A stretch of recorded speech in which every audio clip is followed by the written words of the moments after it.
So, picture this. It's August 2025. A brutal war is raging in Ukraine, and the relationship between the US and Russia has hit rock bottom. And in the middle of all that, two of the world's most powerful leaders decide they absolutely have to meet in person. Now, this wasn't just another Zoom call. This was a face-to-face, high-stakes showdown in a really symbolic spot. And the reasons why it had to happen, well, they're way more complex than you might think. Welcome to the Untold Facts. We're all about breaking down the big stories. If you enjoy this explainer, do us a favor and hit that like button, share, and subscribe for more. So, you have to ask yourself, right? The war is at a stalemate. Diplomatic channels are basically frozen solid. Why couldn't this just be a phone call? Why was it so critical for Donald Trump and Vladimir Putin to sit down in the same room? That's the big question we're going to unpack. To really get the urgency here, you have to understand just how grim the situation was. By 2025, the war in Ukraine was just stuck. A brutal, grinding stalemate.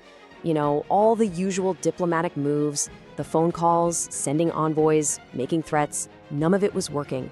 Something new had to be tried. And you can see how things just went downhill on this timeline. There was a glimmer of hope with that surprise phone call back in February. But then, for months, the envoys met, and nothing. In fact, the attacks on Ukraine got even worse. So when Trump's big ceasefire deadline on August 8th just came and went, it felt like the only move left was this direct, face-to-face meeting. And hey, don't just take our word for it. Putin himself said it. He described the relationship as having fallen to the lowest point since the Cold War. He even called the meeting long overdue. I mean, when things get that bad, sometimes the only option left is to actually look the other guy in the eye. This image right here, it really says it all. You've got these two massive centers of power, and they are just fundamentally at odds.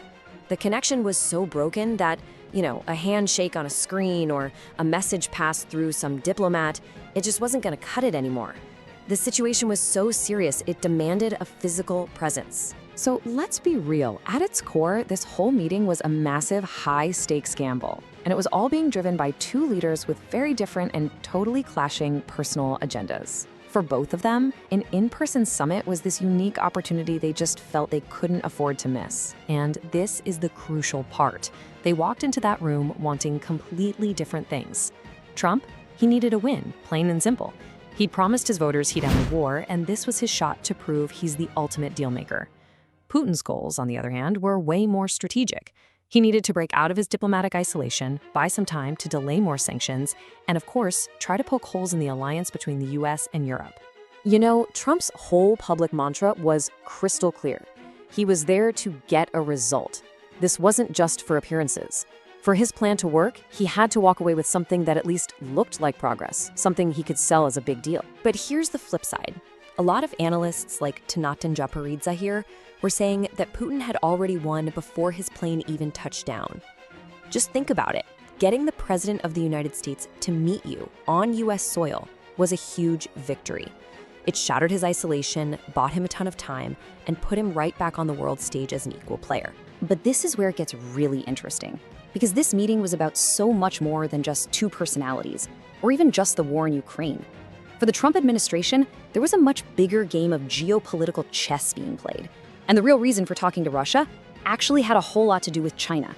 See, there's this strategic nightmare for any American government, and it's called dual containment. Basically, it's the idea of having to fight a Cold War on two fronts at the same time. The thinking inside the White House was that trying to take on both Russia and China at once was a losing strategy. It was just too costly. They had to pick a priority. And that number one priority was China. So the strategy became this three-step pivot. First, you identify China as the main long-term competitor. Second, you have to acknowledge this incredibly deep no-limits partnership between Moscow and Beijing. And then, step three, you make a bold play to try and split them up by pulling Russia away from China and a little closer to you. And this quote from Nizar Massari just nails the logic perfectly. If China is the main threat, then rule number one is to isolate it from its friends. So from this perspective, the meeting with Putin wasn't really about Ukraine at all. It was a strategic play to try and peel Russia away from China. Kind of like a modern version of what Nixon did when he opened relations with China to isolate the Soviet Union. Okay, so if the meeting had to happen, why on earth Alaska? Well, that location wasn't just a random pen on a map. Oh no, it was a very carefully chosen stage, a place with some really unique advantages that made it pretty much the only place this meeting could have ever happened. Turns out, Alaska was really the only choice, and it all came down to 5 key reasons. First, the symbolism. It's the closest physical point between the US and Russia. Second, a big one, it was a legal shield. The US doesn't recognize the International Criminal Court, so Putin was protected from that arrest warrant. Third, security was airtight on a military base.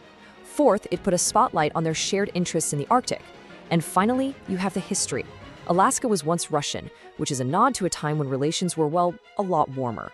No other place could tick all those boxes. And that proximity thing is just wild when you think about it.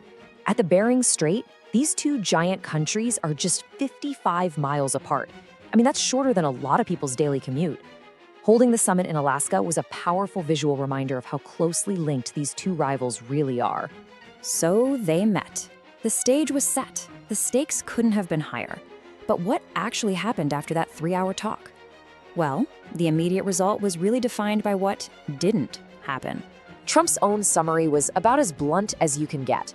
On the number one issue, ending the war, he just admitted, "We didn't get there.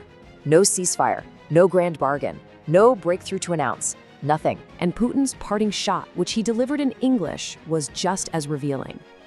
Next time in Moscow. On one hand, it's an invitation, right? A sign that they'll keep talking. But it's also a subtle power move, basically suggesting the next meeting would be on his turf, on his terms. Which leaves us all with this final, really crucial question. Was this summit just a necessary failure? A step that had to happen to maybe clear the way for something else down the road? Or is this a sign of a fundamental shift in how the world works? A new era where deals and even wars are decided less by careful policy and more by the unpredictable, personal chemistry of the leaders in the room? That's definitely something to keep watching.